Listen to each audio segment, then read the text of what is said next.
In a world where silence can kill and loyalty is the only weapon stronger than bullets, one mission began in the most unlikely place, a forgotten valley, where a lone female Navy SEAL and her war dog stumbled upon a helicopter long swallowed by the wilderness.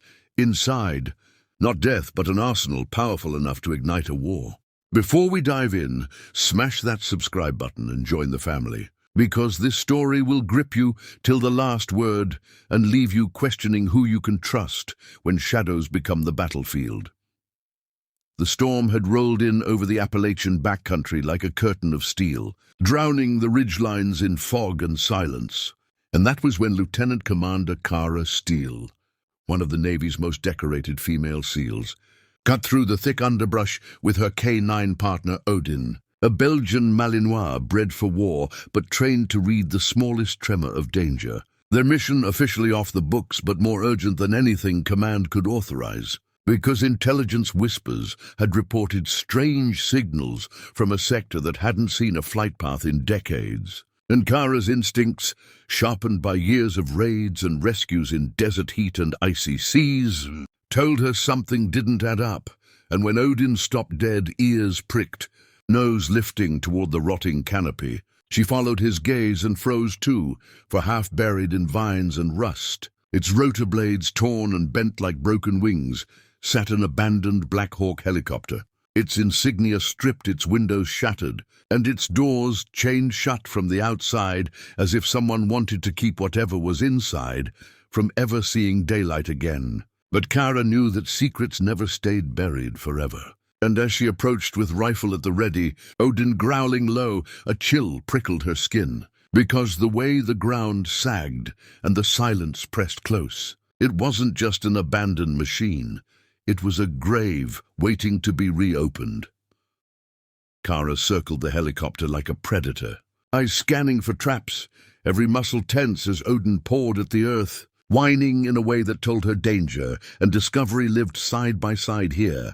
And when she finally cut through the chains with a combat knife and forced the heavy metal door wide, the air that escaped was stale, like a crypt cracked open.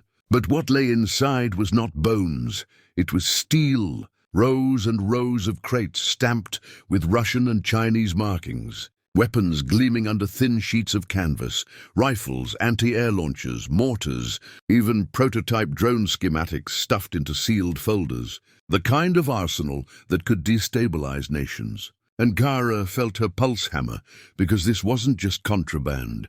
It was a cache meant for something bigger. And the question of who hid it here burned hotter than the storm outside. But before she could radio command, Odin barked sharply and lunged toward the far end of the fuselage, where a shadow detached itself from the darkness, a man gaunt and wild-eyed, armed with nothing but a jagged piece of scrap metal, his uniform tattered yet unmistakable, a U.S. pilot's flight suit, and decades old. And his voice cracked as he rasped that she wasn't supposed to be here, that they had been watching, that the arsenal was never meant to be found. And just as Kara steadied her rifle to demand answers, a crack echoed from the tree line, a sniper's shot slamming into the hull inches from her head, forcing her down, Odin snarling, the pilot collapsing back into the shadows. And in that instant, Kara understood the helicopter wasn't abandoned at all. It was bait, and she had just stepped into a war no one wanted to admit existed.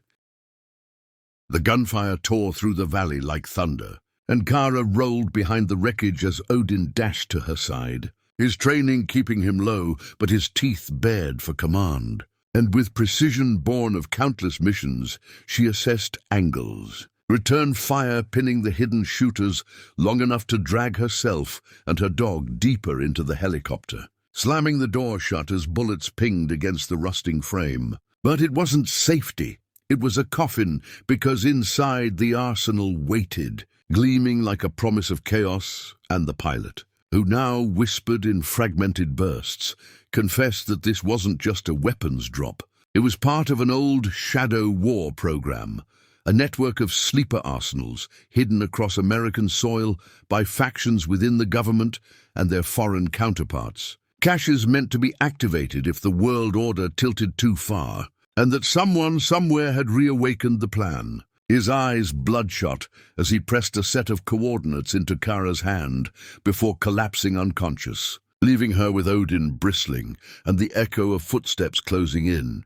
And as she weighed the impossible, radio command and risk being silenced by her own, or go rogue and uncover the truth, her decision was cut short when smoke grenades crashed through the windows, flooding the fuselage, Odin coughing and growling, Kara slamming her mask on and dragging her partner toward the rear hatch, only to realize the storm outside had broken into chaos not of weather, but of men. Black-clad operatives with no insignia closing in from every angle, their rifles trained with clinical precision. And in that instant, Kara knew the abandoned helicopter wasn't the discovery. It was the opening move in a war designed to erase her, Odin, and anyone who dared pull at the threads of this buried conspiracy. Kara ran with Odin through the downpour, every muscle screaming as mud clung to her boots and tracer fire ripped the night sky into shards of orange. Her lungs burning but her will unbroken, because survival wasn't just instinct, it was mission. And the mission had shifted into something far larger than she had ever trained for. And as Odin darted ahead, ears sharp, guiding her through the twisted undergrowth, she clutched the damp coordinates the dying pilot had pressed into her hand, the ink bleeding but still legible, and knew they weren't just numbers. They were the map to a conspiracy years in the making, a network of arsenals scattered like landmines across the homeland, each one hidden under the noses of the very citizens who believed their skies were safe. And the weight of that truth hit her harder than the storm, because this wasn't about one helicopter or one squad of nameless assassins. It was about power, a shadow war ready to spill into daylight, and she was the only one with proof. But proof meant nothing if she didn't live long enough to use it. And as she and Odin zigzagged through the ravine, gunfire echoing above them, she caught sight of headlights cresting the ridge, black SUVs, no insignia, tactical units deploying with drones overhead, sealing off the exits, their coordination too precise to be mercenaries, too clean to be random, which meant government fingerprints. And maybe not just her government, but allies turned opportunists. And suddenly, the helicopter's arsenal wasn't the prize. It was the trap to flush out anyone who stumbled onto the trail, her included. But Kara was no stranger to being hunted, and she had learned long ago that hunters bleed when cornered prey fights back.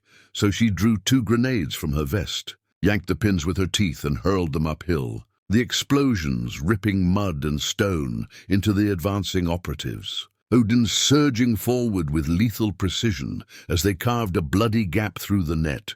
But the victory was temporary, because from the smoke emerged a towering figure. Masked, his rifle aimed steady, his voice cold through a speaker modulator as he ordered her to surrender. And though Kara had faced warlords and insurgents, something in his stance told her this was no ordinary soldier. This was the architect, or at least his blade, sent to test her resolve. And when he fired, the shockwave of his experimental rifle tore a tree in half, splinters raining like knives. And Kara realized the weapons hidden in that chopper weren't relics. They were prototypes, pieces of a new arsenal meant to outpace the world's defenses. And whoever controlled them controlled the future of war.